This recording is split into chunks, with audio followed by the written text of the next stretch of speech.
ओम शांति। आज 31 मार्च 2025। आज की साकार मुरली के अनमोल मधुर महावाक्य सुनेंगे। मीठे मीठे बाबा के मीठे बच्चे, तुम अभी पुरानी दुनिया के गेट से निकलकर शांति धाम और सुख धाम में जा रहे हो। तुम अभी पुरानी दुनिया के गेट से निकलकर शांति धाम और सुख धाम में जा रहे हो। बाप ही मुक्ति जीवन मुक्ति का रास्ता बताते हैं। आज की मुरली का प्रश्न है, वर्तमान समय सबसे अच्छा कर्म कौन सा है? उत्तर है, बाबा कहते सबसे अच्छा कर्म है मनसा वाचा कर्मणा, अंधों की लाठी बनना।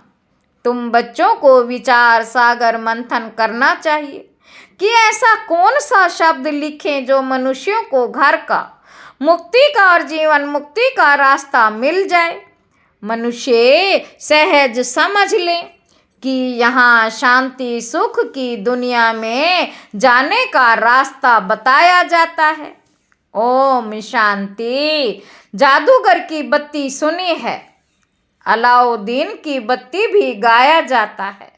जादूगर की बत्ती सुना है, अलाउद्दीन की बत्ती भी गाया जाता है। अलाउद्दीन की बत्ती व जादूगर की बत्ती क्या क्या दिखाती है? वैकुंठ, स्वर्ग, सुख धाम। बत्ती को प्रकाश भी कहा जाता है। बत्ती को प्रकाश कहा जाता है। अभी तो अंधियारा है ना। बाबा कहते अब ये जो प्रकाश दिखाने के लिए बच्चे प्रदर्शनी मेले करते हैं, इतना खर्चा करते हैं, माथा मारते हैं, पूछते हैं बाबा इनका नाम क्या रखें? यहाँ बॉम्बे को कहते हैं गेटवे ऑफ इंडिया। बॉम्बे को कहते हैं गेटवे ऑफ इंडिया। स्टीमर पहले बॉम्बे में ही आते हैं। दिल्ली में भी इंडिया गेट है। अब अपना यह है गेट ऑफ मुक्ति जीवन मुक्ति। अब अपना यह है गेट ऑफ मुक्ति जीवन मुक्ति। दो गेट्स हैं ना। हमेशा गेट दो होते हैं, इन और आउट। एक से आना दूसरे से जाना। ये भी ऐसे हैं। हम नई दुनिया में आते हैं, फिर पुरानी दुनिया से बाहर निकल अपने घर चले जाते हैं, परंतु वापस आपे ही तो हम जा नहीं सकते। परंतु वापस आपे ही तो हम जा नहीं सकते, क्योंकि घर को भूल गए हैं। गाइड चाहिए। वह भी हमको मिला है जो रास्ता बताते हैं। बच्चे जानते हैं बाबा हमको मुक्ति जीवन मुक्ति शांति और सुख का रास्ता बताते हैं। तो गेट ऑफ शांति धाम सुख धाम लिखें। विचार सागर मंथन करना होता है ना। बहुत ख्यालात चलते हैं। मुक्ति जीवन मुक्ति किसको कहा जाता है? बाबा कहते वह भी कोई को पता नहीं है। शांति और सुख तो सभी चाहते हैं। शांति भी हो और दौलत भी हो, वह तो होता ही है सतयुग में। शांति भी हो धन दौलत भी हो, वह तो होता ही है सतयुग में। तो नाम लिख दें गेट ऑफ शांति धाम और सुख धाम, अथवा gate of purity peace prosperity. ये तो अच्छे अक्षर हैं, तीनों ही यहाँ नहीं है। तो इस पर फिर समझाना भी पड़े। नई दुनिया में ये सब था। नई दुनिया की स्थापना करने वाला है पतित पावन गॉड फादर। तो जरूर हमको इस पुरानी दुनिया से निकल घर जाना पड़े। तो ये गेट हुआ ना प्योरिटी पीस प्रॉस्पर्टी का। बाबा को ये नाम अच्छा लगता है। वास्तव में उसकी ओपनिंग तो शिव बाबा करते हैं, परंतु हम ब्राह्मणों द्वारा कराते हैं। दुनिया में ओपनिंग सेरेमनी तो बहुत होती रहती है ना। कोई हॉस्पिटल की करेंगे, कोई ओनावृष्टि की करेंगे। यह तो एक ही बार होती है और इस समय ही होती है, तो इसीलिए विचार किया जाता है। बच्चों ने लिखा ब्रह्मा बाबा आकर उद्घाटन करें, बाप दादा दोनों को ही बुलाएं। बाप कहते तुम बाहर कहीं जा नहीं सकते, उद्घाटन करने के लिए जाएं। विवेक नहीं कहता कायदा नहीं, यह तो कोई भी खोल सकते हैं। अखबार में भी पड़ेगा प्रजापिता ब्रह्मा कुमार कुमारियां, ये नाम भी बड़ा अच्छा है ना। प्रजापिता तो सबका बाप हो गया, वह कोई कम है क्या। और फिर बाप खुद सेरेमनी कराते हैं, करण करावण हार है ना। बुद्धि में रहना चाहिए, बुद्धि में रहना चाहिए ना। हम स्वर्ग की स्थापना कर रहे हैं, बुद्धि में रहना चाहिए ना कि हम स्वर्ग की स्थापना कर रहे हैं। तो कितना पुरुषार्थ कर श्रीमत पर चलना चाहिए। वर्तमान समय मनसा वाचा कर्मणा, सबसे अच्छा कर्म तो एक ही है। अंधों की लाठी बनना, गाते भी है प्रभु अंधों की लाठी, सब अंधे ही अंधे हैं तो बाप आकर लाठी बनते हैं। ज्ञान का तीसरा नेत्र देते हैं, जिससे तुम स्वर्ग में नंबरवार पुरुषार्थ अनुसार जाते हो। नंबरवार तो है ही, यह बहुत बड़ी बेहद की हॉस्पिटल काम योनावृष्टि है। समझाया जाता है आत्माओं का बाप परम पिता परमात्मा पतित पावन है। तुम उस बाप को याद करो तो सुखधाम चले जाओगे। बाबा कहते यह है हेल, इनको हेवन नहीं कहेंगे। हेवन में है ही एक धर्म, भारत स्वर्ग था, दूसरा कोई धर्म नहीं था। ये सिर्फ याद करें, ये भी मन मना भाव है, हम स्वर्ग में सारे विश्व के मालिक थे। इतना भी याद नहीं पड़ता है। बुद्धि में हमको बाप मिला है तो बहुत खुशी रहनी चाहिए, परंतु माया भी कम नहीं है। ऐसे बाप का बनकर फिर भी इतनी खुशी में नहीं रहते, गुटके खाते रहते।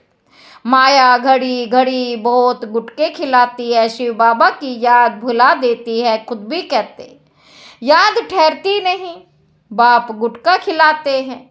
ज्ञान सागर में माया फिर गुटका खिलाती, विषय सागर में बाप गुटका खिलाते हैं।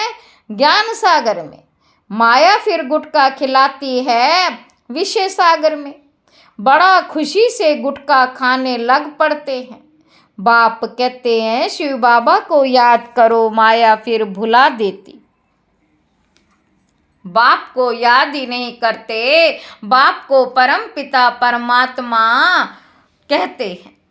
बाप को जानते ही नहीं, दुख हरता सुख करता तो परम पिता परमात्मा है ना, वह है ही दुख हरने वाला। फिर गंगा में जाकर डुबकी लगाते हैं, समझते हैं गंगा पतित पावनी है। सतयुग में गंगा को दुख हरनी पाप काटनी नहीं कहेंगे। बाबा कहते साधु संत आदि सब जाकर नदियों के किनारे बैठते हैं। सागर के किनारे क्यों नहीं बैठते। अभी तुम बच्चे सागर के किनारे बैठे हो, ढेर के ढेर बच्चे सागर पास आते हैं, फिर समझते हैं सागर से निकली हुई ये छोटी छोटी नदियां भी हैं। ब्रह्मपुत्रा सिंध सरस्वती ये भी नाम रखे हुए हैं। बाप समझाते हैं बच्चे तुम्हें मनसा वाचा कर्मणा बहुत बहुत ध्यान रखना है। कभी भी तुम्हें क्रोध नहीं आना चाहिए।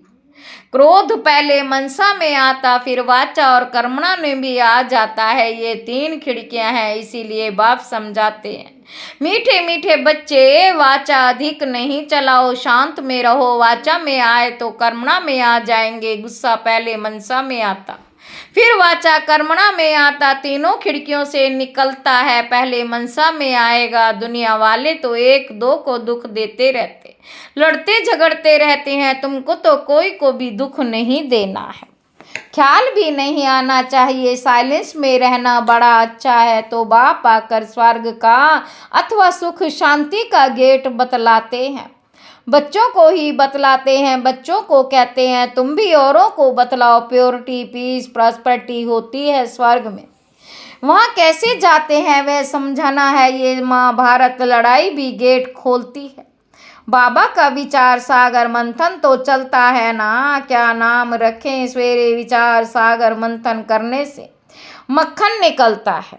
सवेरे विचार सागर मंथन करने से मक्खन निकलता है, अच्छी राय निकलती है। तब बाबा कहते सवेरे उठ बाप को याद करो और विचार सागर मंथन करो। क्या नाम रखा जाए विचार करना चाहिए, कोई का अच्छा विचार भी निकलता है। अब तुम समझते हो पतित को पावन बनाना माना नरकवासी से स्वर्गवासी बनाना, देवताएं पावन है तब तो उनके आगे माथा टेकते हैं। तुम अभी किसी को माथा नहीं टेक सकते हो, कायदा नहीं बाकी युक्ति से चलना होता है। साधु लोग अपने को ऊंच पवित्र समझते हैं, औरों को अपवित्र नीच समझते हैं। तुम भल जानते हो हम सबसे ऊंचे हैं, परंतु कोई हाथ जोड़े तो रिस्पॉन्ड देना पड़े। हरि ओम तत्सत करते हैं तो करना पड़े। युक्ति से नहीं चलेंगे तो वे हाथ नहीं आएंगे। बड़ी युक्तियां चाहिए जब मौत सिर पर आता है। जब मौत सिर पर आता है तो सभी भगवान का नाम लेते हैं। आजकल इत्तेफाक तो बहुत होते रहेंगे। आहिस्ते आहिस्ते आग फैलती है, आग शुरू होगी विलायत से, फिर आहिस्ते आहिस्ते सारी दुनिया जल जाएगी। पिछाड़ी में तुम बच्चे ही रह जाते हो, तुम्हारी आत्मा पवित्र हो जाती है तो फिर तुमको वहाँ नई दुनिया मिलती है। दुनिया का नया नोट तुम बच्चों को मिलता है। बाबा कहते तुम राज्य करते हो। अलाउद्दीन की बत्ती भी मशहूर है। अलाउद्दीन की बत्ती भी मशहूर है ना। नोट ऐसा करने से कारून का खजाना मिल जाता है भी बरोबर। तुम जानते हो, बाबा कहते तुम जानते हो अल्लाह अवल दीन झट इशारे से साक्षात्कार कराते हैं। सिर्फ तुम शिव बाबा को याद करो तो सब साक्षात्कार हो जाएंगे। नोधा भक्ति से भी साक्षात्कार होता है ना। यहाँ तुमको एम ऑब्जेक्ट का साक्षात्कार तो होता ही है। फिर तुम बाबा को स्वर्ग को बहुत याद करेंगे, घड़ी घड़ी देखते रहेंगे। जो बाबा की याद में और ज्ञान में मस्त होंगे वही अंत की सभी सीनरियां देख सकेंगे। बड़ी मंजिल है अपने को आत्मा समझ बाप को याद करना। मासी का घर नहीं है, बहुत मेहनत है, याद ही मुख्य है। जैसे बाबा दिव्य दृष्टि दाता है तो स्वयं अपने लिए दिव्य दृष्टि दाता बन जाएंगे। जैसे भक्ति मार्ग में तीव्र वेग से याद करते हैं तो साक्षात्कार होता है। अपनी मेहनत से जैसे दिव्य दृष्टि दाता बन जाते हैं। तुम भी याद की मेहनत में रहेंगे तो बहुत खुशी में रहेंगे और साक्षात्कार होते रहेंगे। यह सारी दुनिया भूल जाए, मन मना भव हो जाए। बाकी क्या चाहिए? योग बल से फिर तुम अपना शरीर छोड़ देते हो। भक्ति में भी मेहनत होती है, इसमें भी मेहनत चाहिए। मेहनत का रास्ता बाबा बहुत फर्स्ट क्लास बताते रहते। अपने को आत्मा समझने से फिर देह का भान भी नहीं रहेगा। जैसे बाप समान बन जाएंगे, साक्षात्कार करते रहेंगे, खुशी भी बहुत रहेगी। रिजल्ट सारी पिछाड़ी की गाई हुई है। अपने नाम रूप से भी न्यारा होना है तो फिर दूसरे के नाम रूप को याद करने से क्या हालात होंगे। अपने नाम रूप से भी न्यारा होना है तो फिर दूसरे के नाम रूप को याद करने से क्या हालत होगी। नॉलेज तो बहुत सहज है। प्राचीन भारत का योग जो है जादू उसमें है, बाबा ने समझाया है। ब्रह्म ज्ञानी भी ऐसे शरीर छोड़ते हैं। हम आत्मा है, परमात्मा में लीन होना है। लीन कोई होते नहीं, लीन कोई होते ही नहीं है ब्रह्म ज्ञानी। ब्रह्मा ने देखा, बैठे बैठे शरीर छोड़ देते हैं। वायुमंडल बड़ा शांत रहता है, सन्नाटा हो जाता, सन्नाटा भी उनको बासेगा जो ज्ञान मार्ग में होंगे, शांत में रहने वाले होंगे। बाकी कई बच्चे तो अभी बेबियां हैं, घड़ी घड़ी गिर पड़ते हैं। इसमें बहुत बहुत गुप्त मेहनत है। भक्ति मार्ग की मेहनत प्रत्यक्ष होती है। माला फेरो, कोठी में बैठ भक्ति करो। माला फेरो, कोठी में बैठ भक्ति करो। यहाँ तो चलते फिरते तुम याद में रहते हो, कोई को पता पड़ ना सके कि ये राजाई ले रहे हैं। योग से ही सारा हिसाब किताब चुकतू करना है, ज्ञान से थोड़े ही चुकतू होता है। हिसाब किताब चुकतू होगा याद से, कर्म भोग याद से चुकतू होगा, यह है गुप्त। बाबा सब कुछ गुप्त सिखलाते हैं। अच्छा, मीठे मीठे सिक्की लदे बच्चों प्रति माता पिता बाप दादा का याद, प्यार और गुड मॉर्निंग। रूहानी बाप के रूहानी बच्चों को नमस्ते। हम रूहानी बच्चों की रूहानी बाप दादा को याद, प्यार और गुड मॉर्निंग। नमस्ते बाबा, नमस्ते, शुक्रिया बाबा, शुक्रिया। धारणा के लिए मुख्य सार पहला पॉइंट है मनसा वाचा कर्मणा, कभी भी क्रोध नहीं करना। इन तीनों खिड़कियों पर बहुत ध्यान रखना है। वाचा अधिक नहीं चलाना है, एक दो को दुख नहीं देना है। ज्ञान और योग में मस्त रहे। अंतिम सीनरी देखनी है। अपने व दूसरों के नाम रूप को भूल में मैं आत्मा हूँ। अपने व दूसरों के नाम रूप को भूल मैं आत्मा हूँ। इस स्मृति से देह भान को समाप्त करना है। वरदान है स्नेह के बाण द्वारा स्नेह में घायल करने वाले स्नेह और प्राप्ति संपन्न लवलीन आत्मा भव। जैसे लौकिक रीति से कोई किसी के स्नेह में लवलीन होता है, लौकिक रीति से कोई किसी के स्नेह में लवलीन होता है तो चेहरे से, नयनों से, वाणी से अनुभव होता कि यह लवलीन है, आशिक है। ऐसे जब स्टेज पर जाते हो तो जितना अपने अंदर बाप का स्नेह इमर्ज होगा, उतना ही स्नेह का बाण औरों को भी स्नेह में घायल कर देगा। भाषण की लिंक सोचना, पॉइंट दोहराना, ये स्वरूप नहीं हो। स्नेह और प्राप्ति का संपन्न स्वरूप, लवलीन स्वरूप हो।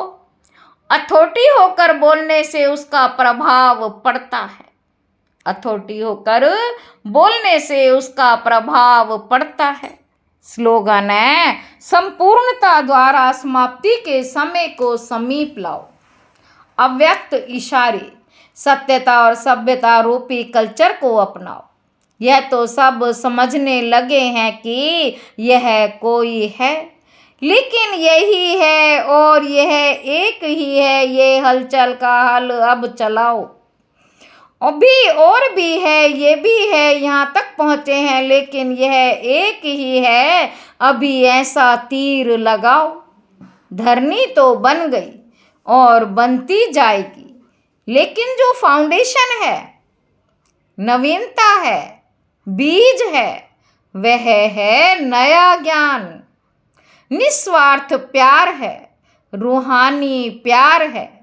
यह तो अनुभव करते हैं, लेकिन अभी प्यार के साथ साथ ज्ञान की अथॉरिटी वाली आत्माएं हैं। सत्य ज्ञान की अथॉरिटी है, यह प्रत्यक्ष करो। सत्य ज्ञान की अथॉरिटी है, यह प्रत्यक्ष करो, तब प्रत्यक्षता होगी। अच्छा, ओम शांति।